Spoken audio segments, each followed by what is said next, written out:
Hello student, welcome to Atul education. तो friend, इस video के अंदर स्टूडेंट के जो कुछ बहुत ही इंपॉर्टेंट क्वेरी है रिलेटेड मार्क्स से रिलेटेड, मिनिमम पासिंग मार्क्स से रिलेटेड, ग्रेस मार्क्स से रिलेटेड, इन सब क्वेरी को इस वीडियो के अंदर हम लोग देखेंगे। जैसे कुछ स्टूडेंट का कमेंट आया था कि सर यदि हम लोग 80 मार्क्स में से 20 मार्क्स लाएंगे तो फेल हो जाएंगे या पास हो जाएंगे। और किसी स्टूडेंट ने कमेंट किया था सर 80 मार्क्स में से पास होने के लिए मुझे मिनिमम कितने मार्क्स लाने पड़ेंगे। कुछ स्टूडेंट का क्वेश्चन था सर यदि मुझे 20 आउट ऑफ 20 मार्क्स ओरल में मिल गया, मतलब इंटरनल जो कॉलेज में एग्जाम हुआ था 20 मार्क्स मिल गया, तो मुझे एक्सटर्नल में 15 मार्क्स मिलेगा तो पास हो जाऊंगा कि नहीं होगा, होने वाला हूँ। तो ऐसे बहुत सारे आप लोग के जो सवाल थे, इन सब सवाल का जवाब मैं आपको देने वाला हूँ। तो ये वीडियो चाहे आप 10th स्टैंडर्ड के स्टूडेंट हो एसएससी के या 12th स्टैंडर्ड के स्टूडेंट हो एचएससी, मतलब आप यदि महाराष्ट्र बोर्ड के स्टूडेंट हो तो दोनों के लिए सेम रूल एप्लीकेबल है महाराष्ट्र बोर्ड के लिए। और इस वीडियो के अंदर मैं आपको बताऊंगा कंबाइंड पासिंग रूल क्या है। कंबाइंड पासिंग रूल मतलब क्या होता है, आपके ओरल के मार्क्स और जो आपके रिटर्न एग्जाम हुए हैं 80 मार्क्स के, ये दोनों को मार्क्स मिलाकर कितने मार्क्स का पासिंग मार्क्स बनता है और कैसे ये मार्क्स कंबाइन होता है। तो सबसे पहले मैं आपको बता दूं कि जो भी महाराष्ट्र बोर्ड है, महाराष्ट्र बोर्ड के अंदर जो एग्जाम आपके होते हैं दो पार्ट्स में होते हैं। एक आपका इंटरनल होता है जिसे हम लोग ओरल भी बोलते हैं, एक आपका एक्सटर्नल होता है रिटर्न एग्जाम। तो जो दोनों एग्जाम होते हैं इसके मार्क्स कैसे डिवाइड होते हैं, आपका 20 मार्क का एग्जाम कॉलेज में होता है ओरल के बेस पे, असाइनमेंट के बेस पे, और 80 मार्क्स का एग्जाम क्या होता है, बाहर होता है। टोटल मिला के हम लोग को कितने 100 मार्क्स के पेपर होते हैं। अभी 100 मार्क्स के अंदर पासिंग क्राइटेरिया जो है वो 35% है महाराष्ट्र बोर्ड का, मतलब 100 मार्क्स के अंदर आपको 30 एटलीस्ट कितना 35 मार्क्स लाना कंपलसरी होता है।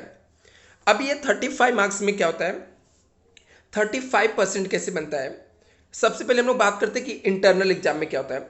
इंटरनल एग्जाम में आपको यदि ओरल एग्जाम आप देते हो तो मिनिमम आपको 7 मार्क्स लाना कंपलसरी होता है।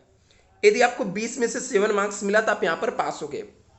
यदि कुछ स्टूडेंट को यहाँ पर 18 मार्क्स भी मिल जाता है, 19 भी मिलता है, कुछ स्टूडेंट को 20 भी मिलता है और कुछ को 15 भी मिलता है, वो डिपेंड करता है कॉलेज में उनको किस हिसाब से मार्क्स मिला है। अभी आते हैं 80 मार्क्स के एग्जाम। अभी 80 मार्क्स की एग्जाम के हिसाब से हम लोग को मिनिमम 35% का रूल क्या बोलता है कि आपका 28 मार्क्स लाना चाहिए। यदि हम लोग को दो अलग अलग क्राइटेरिया पास होने के देखे तो एक जगह 7 मार्क्स, एक जगह 28, टोटल 35 मार्क्स होता है। बट कंबाइन रूल आपका क्या बोलता है कि कंबाइन रूल के हिसाब से आपके दोनों एग्जाम का मिलाकर, मतलब आपके जो ओरल एग्जाम हुए हैं प्लस आपके जो रिटर्न एग्जाम हुए, ये दोनों मिलाकर आपको कितना चाहिए, 35 मार्क्स चाहिए। मतलब यदि आप हर एक सब्जेक्ट में 35 मार्क्स लाते हो तो आप क्या हो जाओगे, एग्जाम में पास हो जाओगे। ये हम लोग का क्या है, कंबाइन रूल है। कंबाइन रूल में क्या है, ओरल का एग्जाम, ओरल मार्क्स प्लस आपके रिटर्न एग्जाम, दोनों की एग्जाम के मार्क्स मिला के कितने होने चाहिए, 35 होने चाहिए। अभी हम लोग आते कि क्या यदि मैं 80 मार्क्स का एग्जाम देता हूँ, 80 मार्क्स के एग्जाम में और मैं सिर्फ 15 मार्क्स लाता हूँ तो क्या पास हो जाऊँगा। आप यदि 80 मार्क्स के एग्जाम देने के बाद सिर्फ 15 मार्क्स लाते हो तो आप फेल हो जाओगे स्टूडेंट। पहला आपका सवाल का जवाब ये है कि आप फेल हो जाओगे। तो फिर आपको 80 मार्क्स में मिनिमम कितने मार्क्स लाने पड़ेंगे, तो 80 मार्क्स के अंदर यदि आप पास होना चाहते हो, ओवरऑल आपको 35 मार्क्स चाहिए, तो आपको मिनिमम यहाँ पर कम से कम 90 to 20 मार्क्स आपको लाना पड़ेगा। यदि आप 80 मार्क्स में से 90 to 20 मार्क्स आपको आता है और आपकी इंटरनल में यदि 15 मार्क्स मिल जाता है, 16 मार्क्स मिल जाता है, 17 मार्क्स मिल जाता है, जो मोस्टली स्टूडेंट को मिलता है, तो आप ऐसे में क्या होगा, इस एग्जाम में कंबाइन रूल के हिसाब से आप क्या हो जाओगे, पास हो जाओगे। तो महाराष्ट्र बोर्ड का मिनिमम क्राइटेरिया जो 35% है पासिंग का, वो आप क्या कर दोगे, फुलफिल हो जाओगे, आप क्या हो जाओगे, पास हो जाओगे। इन केस मान लेते कि आपको किसी एक पर्टिकुलर सब्जेक्ट में आप फेल हो रहे हो तो आपको ग्रेस मार्क्स क्या मिलता है। ऐसे में जो ग्रेस मार्क्स आपको दिया जाता है, बोर्ड अपने तरफ से 4 to 5 मैक्सिमम 6 मार्क्स आपको किसी एक पर्टिकुलर सब्जेक्ट में दे देता है, लेकिन आप बाकी के सब सब्जेक्ट में पास होने चाहिए। बाकी के सब सब्जेक्ट में यदि आपको 36, 37, 40 मार्क्स है, तो ऐसे में आपको क्या होता है, ग्रेस मार्क्स देकर जिस सब्जेक्ट में आप फेल हो रहे हो 5-6 मार्क्स से आपको पास कर दिया जाएगा। लेकिन यदि आपका दोनों सब्जेक्ट में आप क्या हो रहे हो, मतलब 2 से 3 सब्जेक्ट में यदि आप फेल हो रहे हो, 35 मार्क्स से कम मार्क्स आ रहा है कंबाइन होने के बाद भी, तो ऐसे में आपको फेल माना जाएगा, आपको पास नहीं किया जाता, ना तो ग्रेस मार्क्स मिलता है। तो आपको सिर्फ 80 मार्क्स में से 15 मार्क्स लाने से आप पास नहीं होगे। 80 मार्क्स में से आपको मिनिमम 20 मार्क्स लाना ही है। यदि 20 मार्क्स के ऊपर आपका मार्क्स है तो आप पास हो जाओगे। कंबाइंड रूल क्या बोलता है, आपके जो ओरल एग्जाम हुए हैं प्लस जो आपके रिटन एग्जाम हुए हैं, दोनों एग्जाम मिलाकर आपको कितने मार्क्स आने चाहिए, 35 मार्क्स आने चाहिए। इसके अलावा हम लोग रिजल्ट की बात कर लेते हैं कि रिजल्ट कैसे बनता है, क्या डिक्लेयर होता है और इसके क्या रूल है। देखो यहाँ पर यदि स्टूडेंट फेल होते हैं, यहाँ पे कुछ न्यूज में भी जो था वो भी मैं आपको पढ़ के बता देता हूँ। Maharashtra board student must score at least 35% एबो the pass the 12th board exam, चाहे 12th रहे चाहे 10th रहे।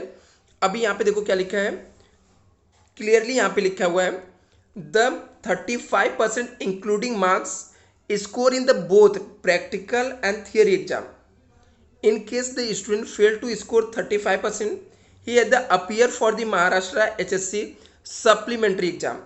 यदि आप इन केस आपको मान लेते हैं कि आपका 35 मार्क्स नहीं आता, ठीक है, आपका क्या होता है 35 मार्क्स नहीं आता है, तो ऐसे में स्टूडेंट क्या कर सकते हैं, सप्लीमेंट्री एग्जाम होता है। सप्लीमेंट्री एग्जाम मतलब क्या, री एग्जाम होता है, और री एग्जाम कब होता है, आपका जुलाई में होता है। तो आप इसके जुलाई में भी एग्जाम देकर पास हो सकते हो।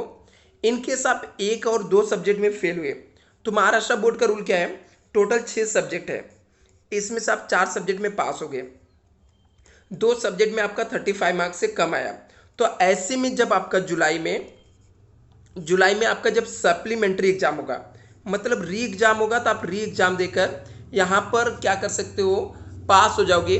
आप नेक्स्ट क्लास में एडमिशन के लिए एलिजिबल हो जाओगे, नेक्स्ट क्लास के लिए आप क्या हो जाओगे, एलिजिबल हो जाओगे। तो 35 मार्क्स लाना आपके लिए बहुत डिफिकल्ट नहीं है, आप इंटरनल प्लस एक्सटर्नल मिला के इजिली आप 35 मार्क्स स्कोर कर सकते हो। इनकेस आपको 20 to 25 मार्क्स आया, 20 से लेकर 25 मार्क्स आया, तो बोर्ड आपको आराम से पास कर सकता है। यदि आपके इंटरनल एग्जाम में 20 मार्क्स या 18-19 मार्क्स मिला है, तो आपके 35% क्या हो जाएंगे, स्कोर हो जाएंगे।